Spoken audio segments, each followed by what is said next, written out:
welcome to the Sunday morning worship service of DuPage Unitarian Universalist Church in Naperville, Illinois.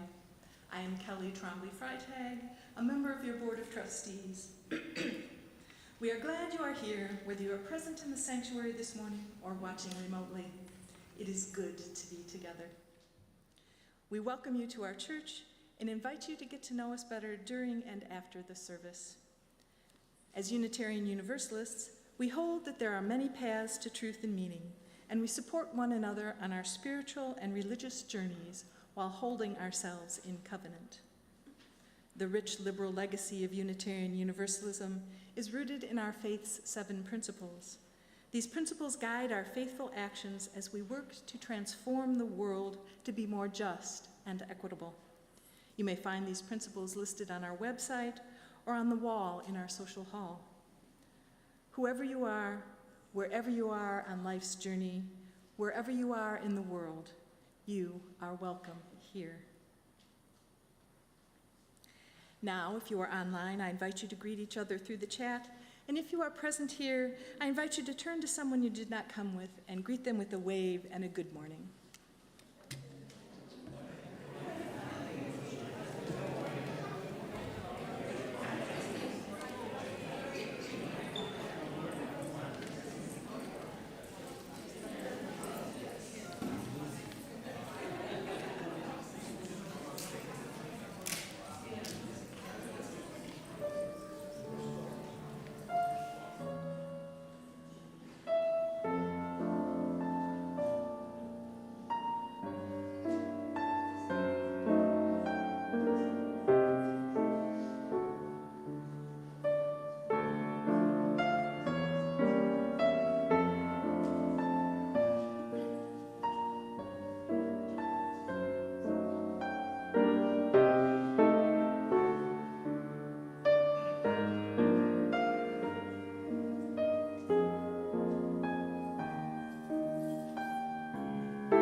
We light our chalice this morning for the 7th principle, respect for the interdependent web of all existence of which we are a part. Good morning. Good morning. Today we will be talking about fungi, by which I mean that we will be talking about everything. Now that assertion may sound strange. Unless it's a subject that particularly fascinates them, I would guess that most people haven't given too much more thought into mushrooms besides whether or not they want them on their burger. And even if they did, even less of them probably think of them as being educational to our everyday lives. In this service today, I invite you to attend to the idea of interconnectedness with extra care, and to think about what it means for us in every micro and macro, every physical and metaphysical sense. I invite you to wonder and extrapolate and connect. I invite you to look for the lessons in fungi. There's simply not enough time to tell you every amazing thing on this subject today. Many of the audiobooks I love listening to about them are over 15 hours long, and I don't think that any of you would still be sitting in those seats by the time that was done. So, come, whoever you are, let us worship for this short time here together.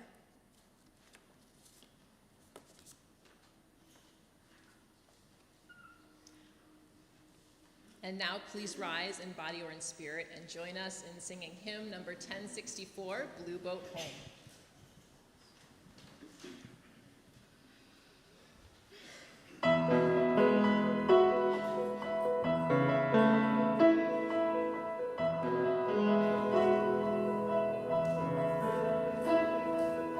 Though below me I feel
I invite you to say our church's mission statement with me. We gather as an inclusive community to grow in character, mind, and spirit, and to transform the world toward fairness, love, and compassion. Our vision of beloved community is rooted in the relationships we have with each other, our world, and creation. Each week we share our joys and concerns. Today the flowers are given by Jackie Duffy Hook in gratitude for both entering a new decade and retirement this past week.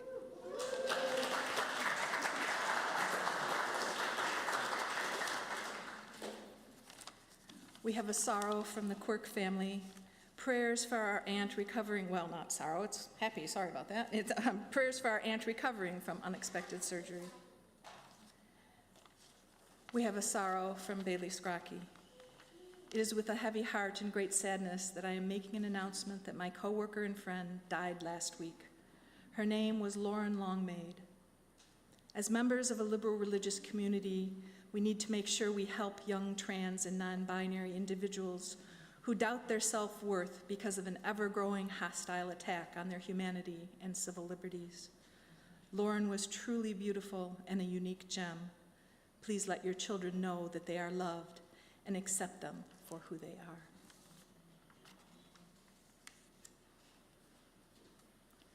We have a joy from Bev Becker. Bubby Bev Becker's grandson, Michael Feinberg, had his bar mitzvah this weekend. He was fabulous, and Bubby Bev said the Hebrew prayer blessing almost perfectly.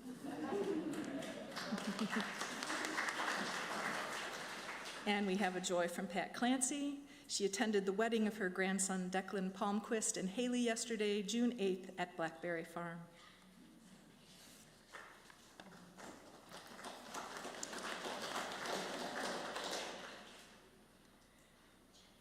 Even when the cares of the world weigh on us, may we find joy in our connections with each other and in the pleasures that life holds. Let us care for one another and ourselves in all the ways that we can. As we hold each other in our hearts and minds, with all our joys and all our sorrows, let us join together in a moment of meditation.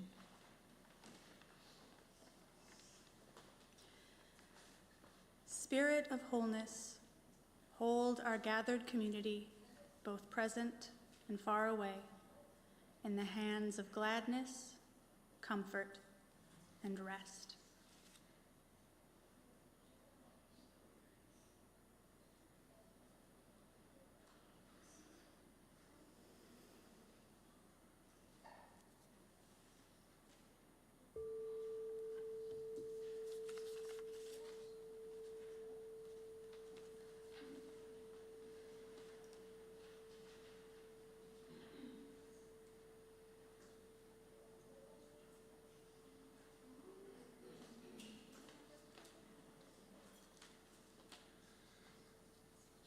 It is time to gather. And I want to start with a brief announcement that during the summer months, we have a 15 to 20 minute activity for the kids after the service. Today we will be making fairy doors, and we'll meet at the tent in the backyard.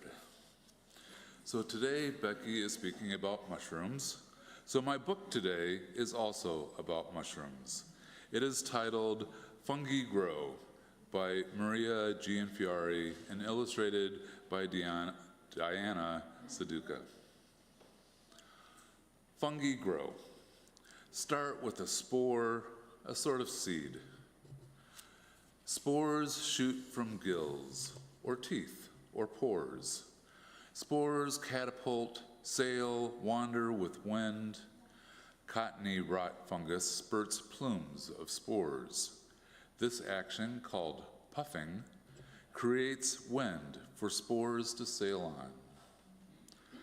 Plop. Some spores spread when raindrops drop. Bird's nest fungi spores are dispersed by falling raindrops. Poof. Others spurt out like clouds of smoke. When people or animals step on puffball mushrooms, spores surge out like smoke from tiny openings called osteols. Pelting rain can also discharge puffball spores. Pew. Some spores spread with stink and slime. Stinkhorn mushrooms produce a slime smelling of rotten meat to attract flies. The flies feed getting coated in slime and spread spores when they fly away. And some travel on creatures or through them. When animals consume mushrooms, some spores spread through their poop. Other spores travel on feet, feathers, or fur. Then fungi grow. Finding moisture, spores take root. Enzymes spit from hyphal tips, breaking down rock and wood for food, making by unmaking. When fungi spores take root, they form threads called hyphae. As hyphae spread, they release enzymes, special substances that speed up chemical reactions. And these chemical reactions decompose wood, rock, and organic matter to digest them, unmaking, and absorb their nutrients, making food. Fungi grow. They spread their threads, unfolding, unfurling, creating a colony of mycelium, a knitted network of roots. Hyphae form the mycelium, the part of the fungus that lives underground.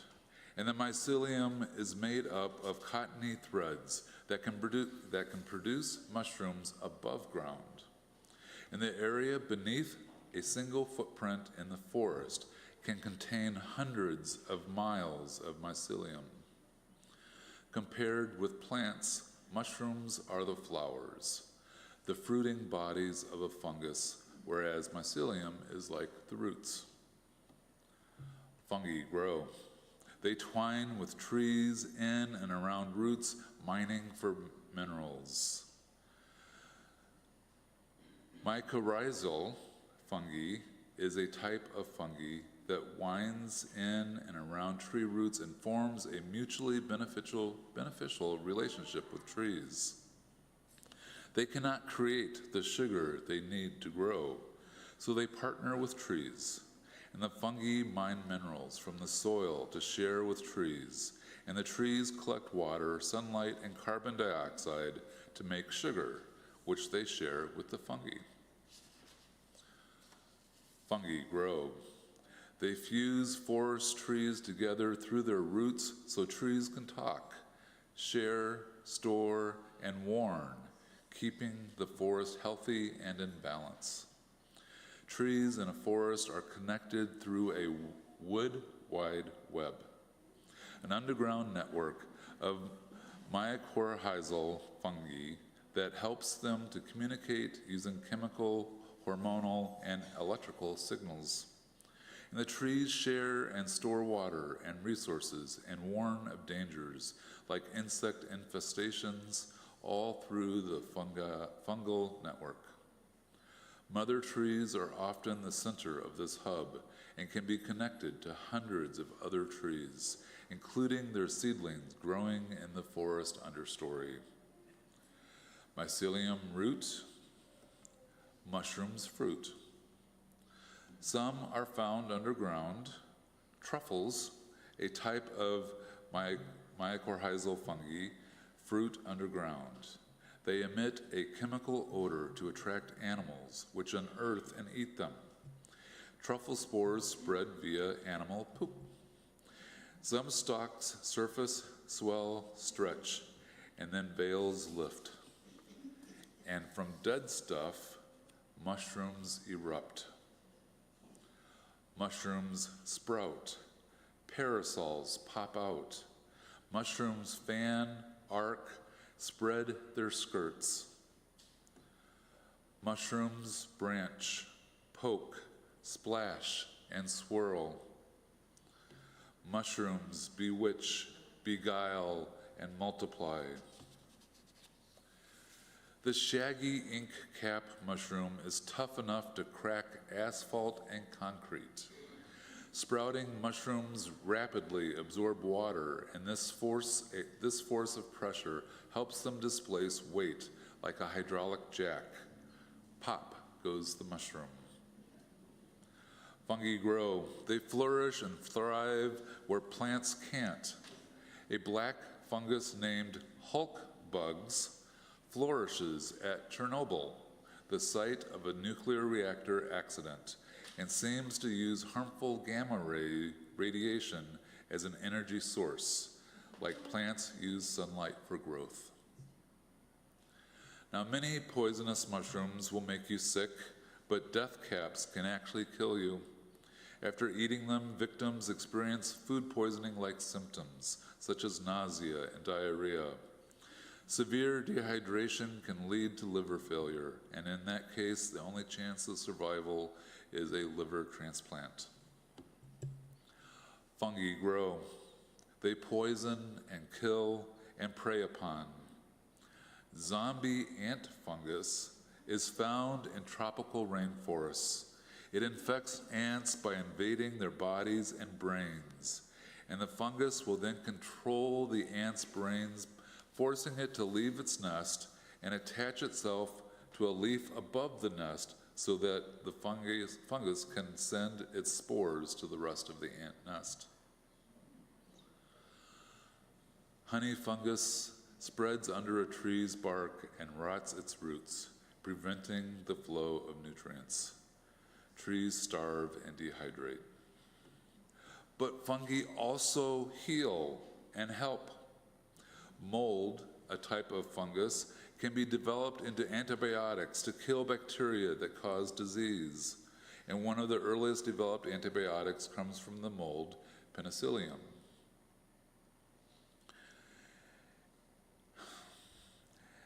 Agar icon, a fungus found in the old-growth forest of the Pacific Northwest, grows in conifer trees and can live up to 75 years. And strains of this mushroom have been effective in fighting flu and pox viruses. Fungi are master recyclers. They use enzymes and acids to break down dead and decaying matter for food. And this process creates new soil and enriches existing soil.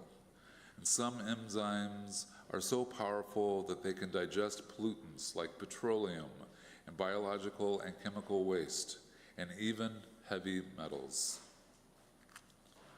Fungi grow, sometimes slow, and when environmental conditions aren't quite right, where there's not enough food or moisture, some spores can enter dormancy, a sleep-like state, and stay that way until conditions improve for growth.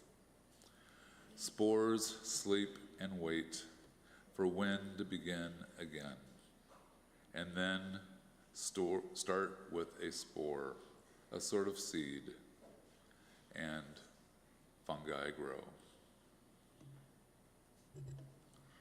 Let's sing to the children.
Giving of our treasure is how we reciprocate the many gifts we are given by this community.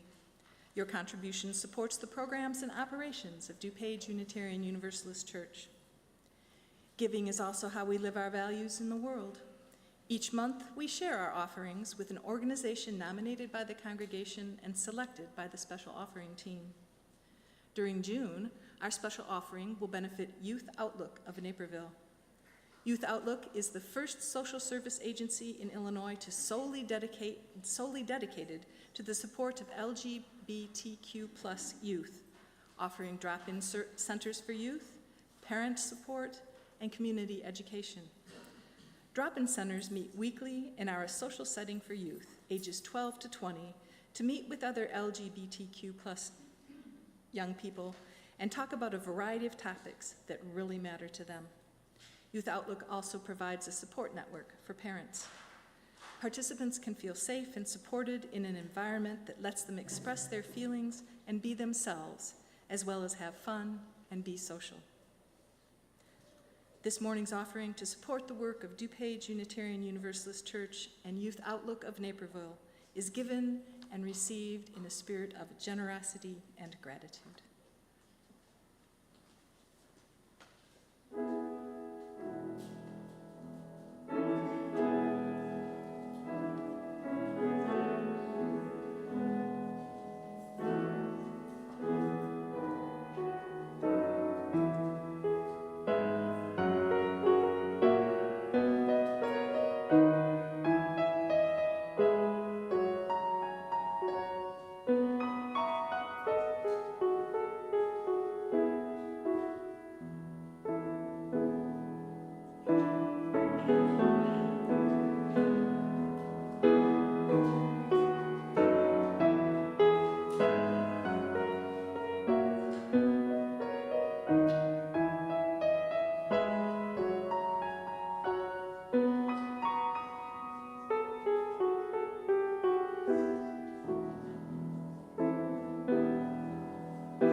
The following reading is written by Dr. Suzanne Simard, a Canadian scientist and professor of forest ecology. In the early 1990s, when searching for clues to the remarkable fertility of Pacific forests, we unearthed a constellation of fungi linking manifold tree species. My own search for this web in my home forests began as a quest to understand why weeding paper birches from clear-cut plantations went hand in hand with the decline of planted Douglas firs. In the rows of saplings, I would often see clusters of firs suffering from the loss of their birch neighbors. Paper birches, with their lush leaves and gossamer bark, seem to have been feeding the soil and helping their coniferous neighbors. But how? In pulling back the forest floor using microscopic and genetic tools, I discovered that the vast below-ground mycelial network was a bustling community of mycorrhizal fungal species. These fungi are mutualistic. They connect the trees with the soil in a marked exchange of carbon and nutrients, and link the roots of paper birches and Douglas firs in a busy, cooperative internet. When the interwoven birches and firs were spiked with stable and radioactive isotopes, I could see carbon being transmitted back and forth between the trees like neurotransmitters in our own neural networks. The trees were communicating through the web. I was staggered to discover that Douglas firs were receiving more photosynthetic carbon from the paper birches than they were transmitting, especially when the firs were in the shade of their leafy neighbors. This helped explain the synergy of the pair's relationship. The birches, it turns out, were spurring the growth of the firs, like carers in a human social network. Looking further, we discovered that the exchange between the two tree species was dynamic.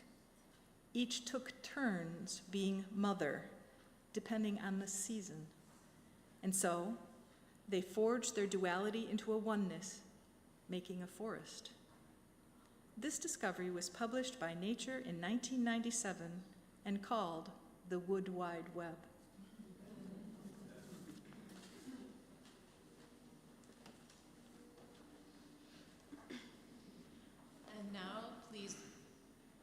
And now please rise in body or in spirit and join us in singing hymn number 1052, The Oneness of Everything. There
I appreciate you all sticking with me through that hymn. It's a bit complicated and long-winded, but I love the words too much, and I'm in charge of this service, so I put it in.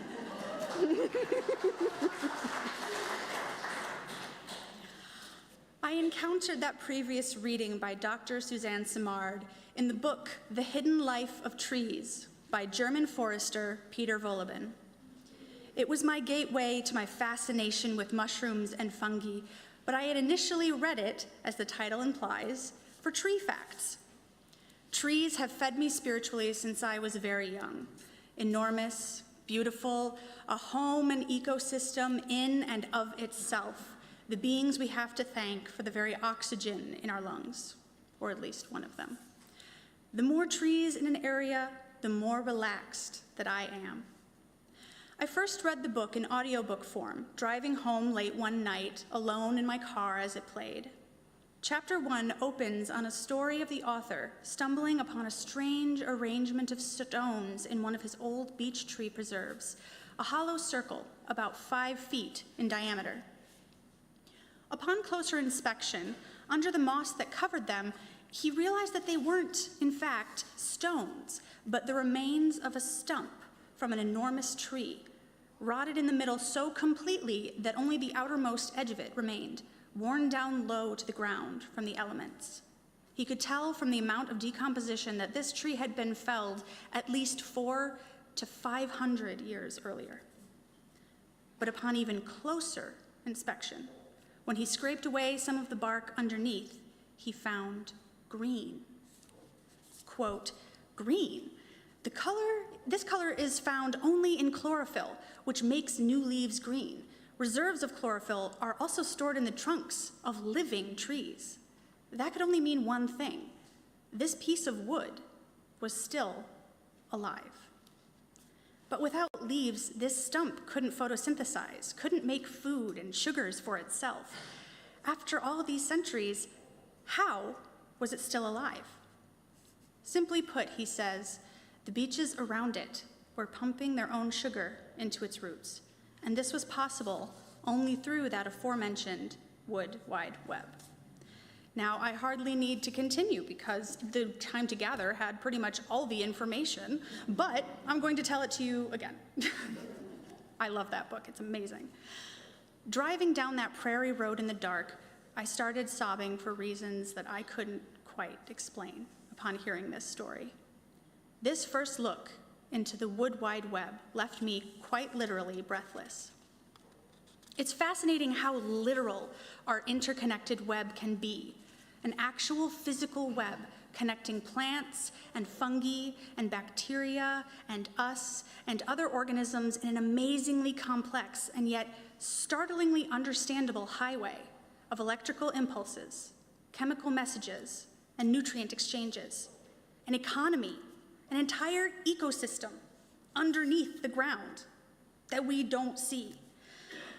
And when some of the species push up out of the soil, poking up bits to reproduce, yes, that fruiting body that we see that is so iconic is its reproductive tract, we can finally see proof of them. Altogether, fungi produce, quote, around 50 megatons of spores each year, equivalent to the weight of 500,000 blue whales, making them the largest source of living particles in the air. You are breathing in fungi spores right now.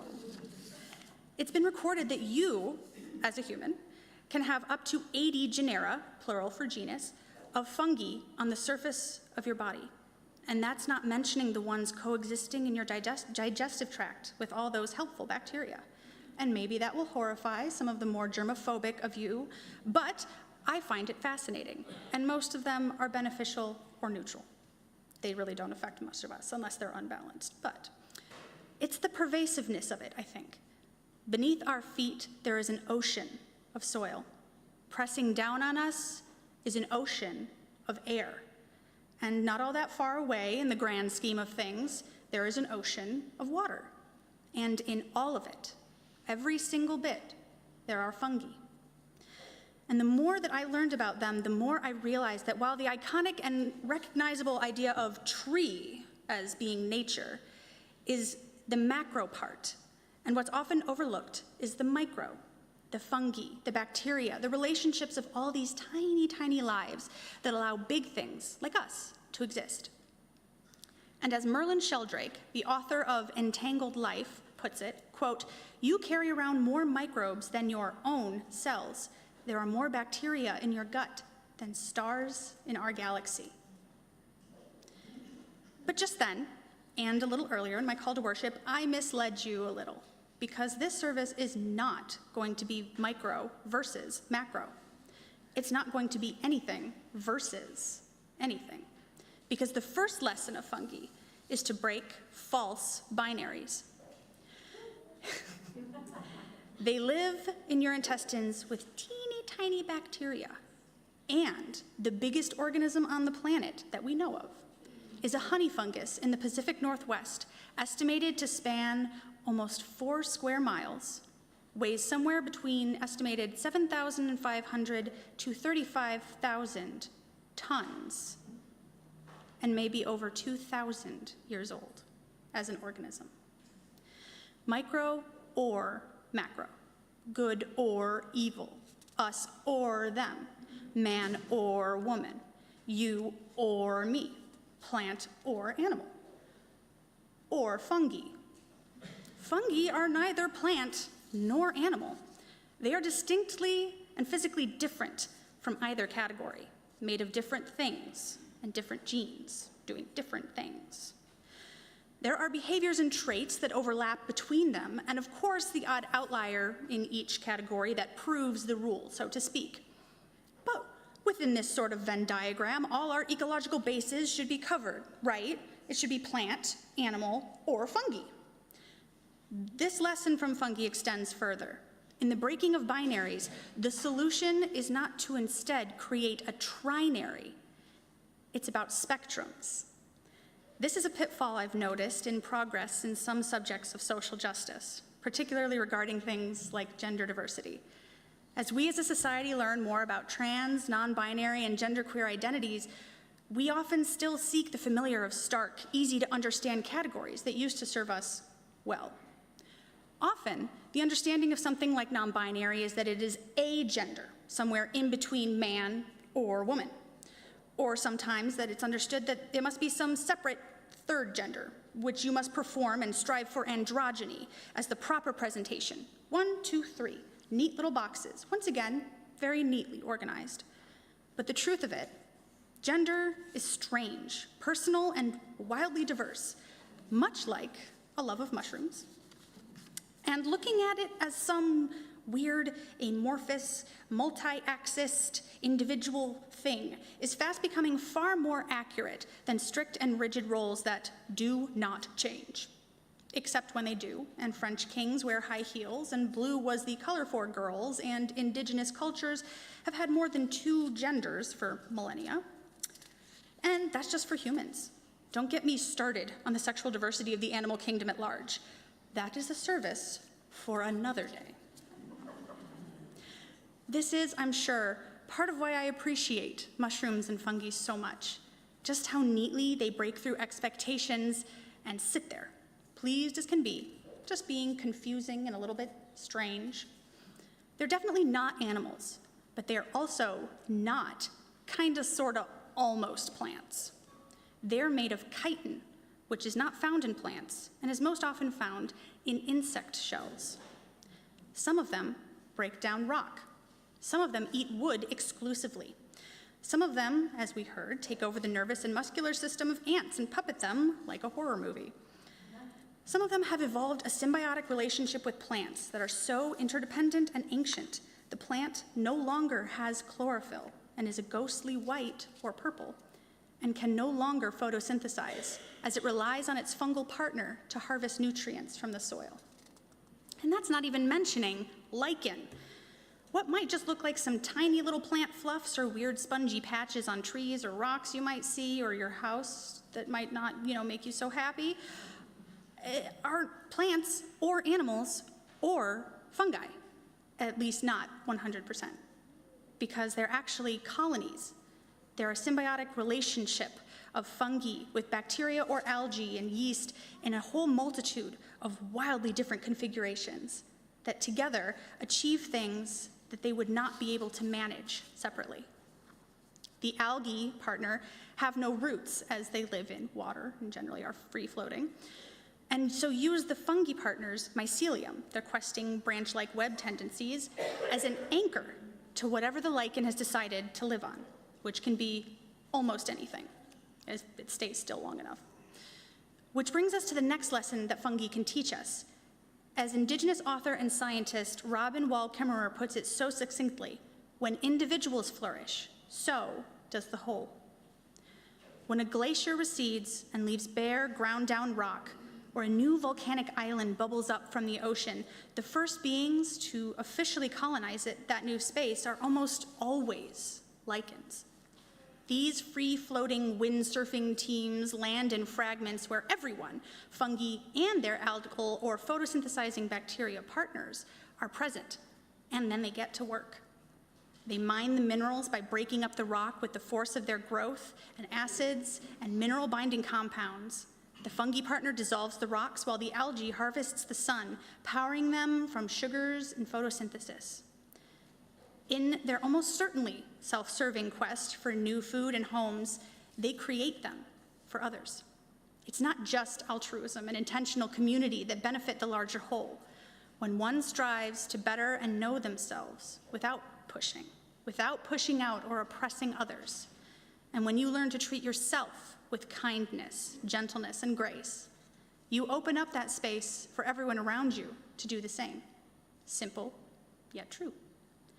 And when the lichen colonies eventually die, they decompose and begin the first deposits of soil at that site. The soil allows other things to take root, plants, other lichen, fungi, and more that in turn anchor that soil with their roots so that it doesn't wash away with every rainstorm. According to the author and mycologist Merlin Sheldrake, quote, "If you teased apart the mycelium found in a teaspoon of healthy soil and laid it end to end, it could stretch anywhere from 100 meters to 10 kilometers. A teaspoon. And the cycle continues, growing an ecosystem from bare rock and tenacity alone, building it even with their own demise. Which brings me to the last lesson of this service, at least. I'm certain fungi can provide plenty more, but I'm sure you will all want lunch soon. This lesson is one about death, transformation, and decay, and it's one that is difficult to word and often uncomfortable to contemplate. As humans, we are afraid of death. Much of our culture is about how to avoid it, why it happens, and what to do when it does. In the West, we keep our funereal rites and post-mortem care strictly separate from the everyday. That is not true everywhere in the world. But there is an ancient wisdom in decomposition and mortality. It's present in how certain strains of fungi within us flourish upon our deaths and can communicate the time of our passing to a knowledgeable coroner. It's present in the wood-decaying fungi breaking down a mother tree into rich nutritional humus for the children who stood around it for so long. It's present in the fact that when trees first made their way onto the evolutionary scene hundreds of millions of years ago, an enormous amount of trees, somewhere around tens of millions of years worth of dead forests, went unrotted. This time is called the Carboniferous period, where they piled up miles deep, compressing and giving us what we now know as coal.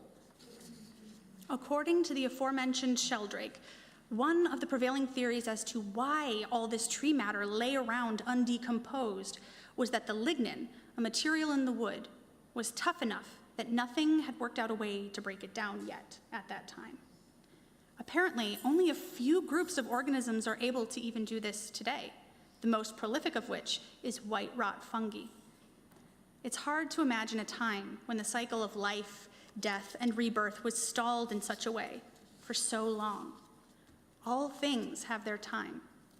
All things get their turn. And in the end, we are all made of the same stuff, just not all at the same time. The nutrients of the world, The oxygen from the algal partners in lichen, the minerals from the rocks broken down by the fungus are cycled through countless systems of beings, animal, plant, fungal, and more, again and again. We are made of borrowed and shared matter, and we are also systems of that same matter, constructing and breaking down bonds between elements every day, mirroring birth and death, meetings and farewells, relationships and falling outs, beginnings and endings. Endings like our time together here today. Whether fungi was the lens that focused these particular lessons for you, or whether you just took my word for it, which I appreciate, I encourage you to continue with wonder into your week. Find your fungi.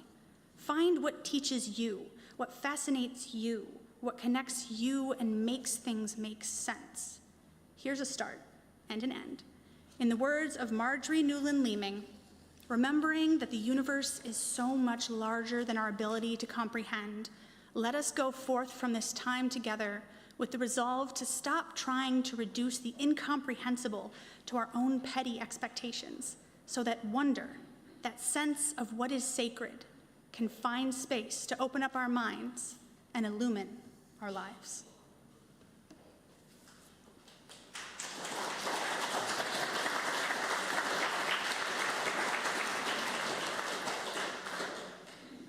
Please rise in body and for spirit and join us in singing hymn number 343 of Fire, Mist, and a Planet.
In the words of Kelly Weissman Asbruth Jackson, I send you out now to share yourself with the world.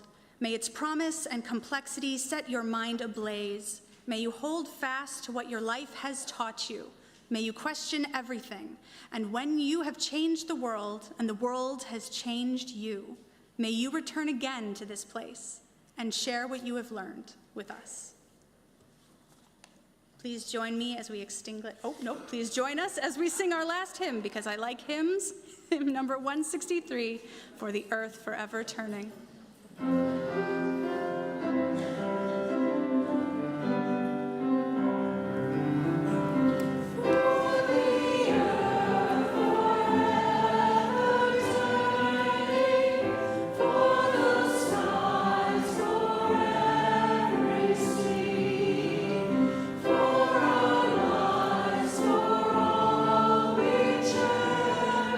Sing we our joyful song of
Please join me. We extinguish the light of this chalice, but not the light in our hearts. Until we meet again, may the warmth of our community carry you.